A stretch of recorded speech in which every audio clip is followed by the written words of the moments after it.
Bile reasoning with G and J.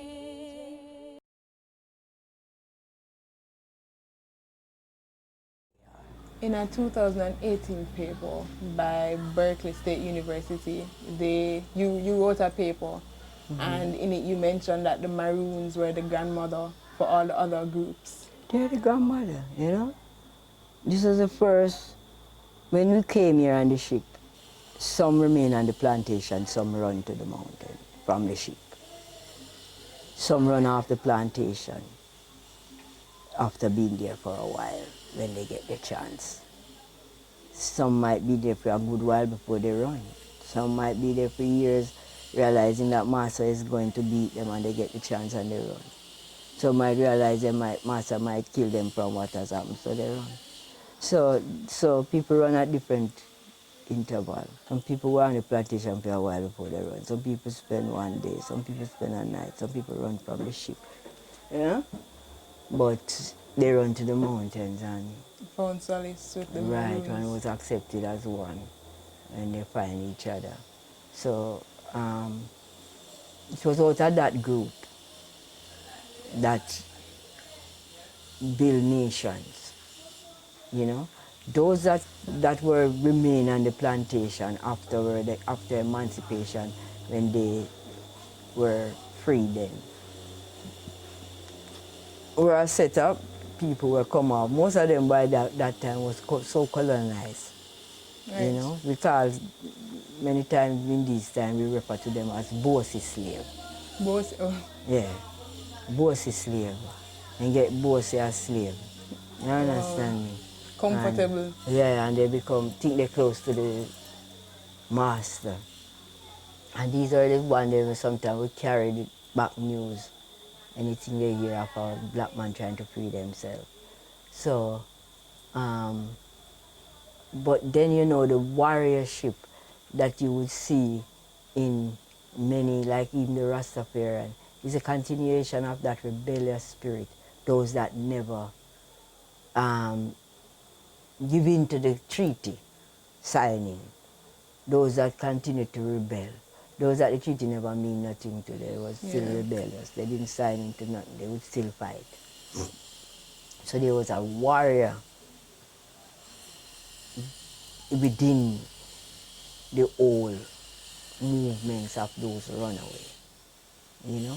And even till today, you see the Rasta is still like a maroon group within the society, even where they live. So the word maroon is still something that can adapt We to associated them. with any But group. then at the same time, there's this old bad feelings of them saying that the maroon were sold out, you know. And so Based on the few bad ones. based on few bad moves and based on how people felt at the time, what was necessary.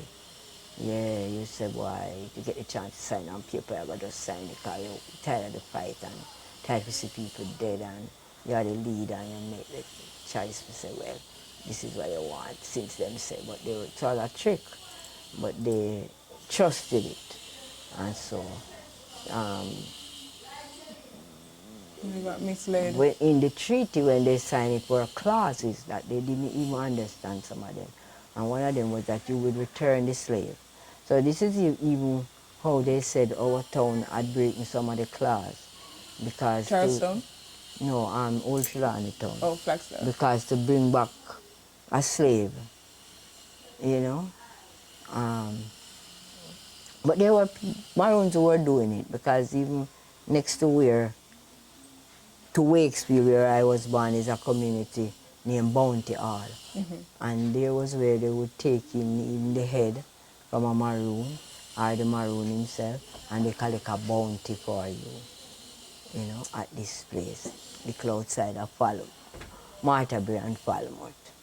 So it was happening. People were doing these things, but it happened every time. In every society, Even every now, structure. within the Bible, you will see someone within even the movements, you know, of Rastafari, where there's so much consciousness, you will still see some people doing things like they have their own agenda. So once there's people who are fighting desperate and there's desperation and deprivation that has been intentionally imposed upon you, Right. you will see these kind of reaction.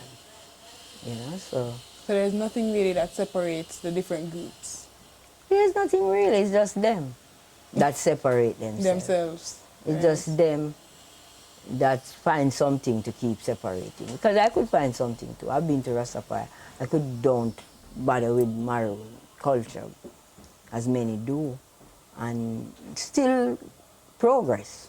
Right. You know, and because a lot of Rasta progress on their own, like that. So I been why I could still be out here, as you know, being somebody that has gone to the university and understand project, understand the whole lifeline of a project, the cycle. They understand issues that like human rights, Right. indigenous rights, understand when it's been violated and all these things. So it make you want to do something, you know. And then I said, to do something is better go back to the root. It don't make sense to address the leaves on the tree. Let's go to the root to address the situation. So that's what happened with my journey. And the know, circle. and trying to serve my ancestors in a way, to carry on, to be their hands and their feet and to carry on. Because even within the Maroon culture, though they say it's sellout, and so there's a lot of strength there, and there's ancestors there who still want to continue the fight they want, but want to find the right ones to work with, which a lot of ones with these active minds Right. to do something wasn't necessarily interested because of the erosion in the history of the Maroon part that they play.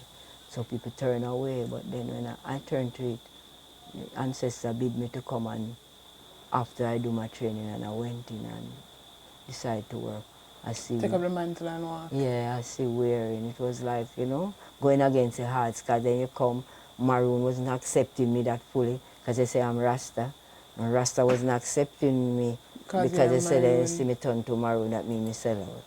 So it was like a lonely walk, but I'm used to lonely walk, and I love walking alone. Yeah, because I was saying that I would say that is only when I am in a crowd that I know loneliness. I don't know loneliness by myself. Wow. But when I'm in a crowd, and the crowd sometimes is not what you want. It's not thinking how you're thinking. It's not saying what you're saying. Not going in the same direction. Yeah, not going in the same direction. Not liking minds, it's just a crowd. Then I'm lonely in a crowd. You understand? But So I'm not alone by myself. No man, there's a lot of ancestors that walk with me. They give thanks when I come by myself, so that they can all come to interact and to inspired, and because I learned from my ancestors' inspiration. Yeah, I didn't have an elder that took me through the journey, because many people wouldn't walk the walk that I walk. You understand? So there was not somebody in front of me where say, well, I was Rasta, or I was this, I was out there, and I come into the culture now. There was not, and I'm living on a spiritual level where they could have taught me back something. So I was doing it all. And when I meet like somebody who would maybe, those are in the church, they kind of still mix up a little bit in the colonial church religion, and they might have a little Africanness about them when that part come in, but not totally fully so. Yes. I am mainly inspired by my ancestors. So it's the ancestors who guide me, who will tell me what to do, who show me how to do rituals, who teach me how to set an order and how to set a halter. And yeah, it was all that I learned. How to dress, what to wear, how I should sew my clothes to go to this event, what color. Yeah. So everything you do, you seek counsel from them before you do it. Right. And they were like very close to me. It was like talking to yourself. That's how close they are. I'm a medium for them. So then when I'm going out, they want me to dress how they want to present themselves. And so they would come through me if I'm dressed like that, because that's the level they want to do. So then I'm looking, sewing, but I'm listening to instruction as to how to make this clothes and what it must look like. Right. Oh, so that's how I sew. Spiritually, my mother is a unsewn person, so all our gifts have been passed on to me before she died. But then I still go a bit further, because then I realized that during our domestic violence time that it was a therapy, because then I see how she used to look happy when she's sewing, and then I go back into it, and then I realized that Anson was really a therapy. So then I made a workshop from Anson for the Women's Bureau for a woman who'd been through domestic violence, therapeutic workshop. And so and I created that and packaged it for them, you know, with a piece of work of their symbol, with like a half a skirt. Yeah. So yeah, it's a journey. Yeah, Journey and with your so, you know, ancestors. trying to take the ones that are on this journey with you and to show them how the ancestor is showing you. Because I think a lot of, even we, Maroon has been missing out, because they're so taken up with other different things nowadays.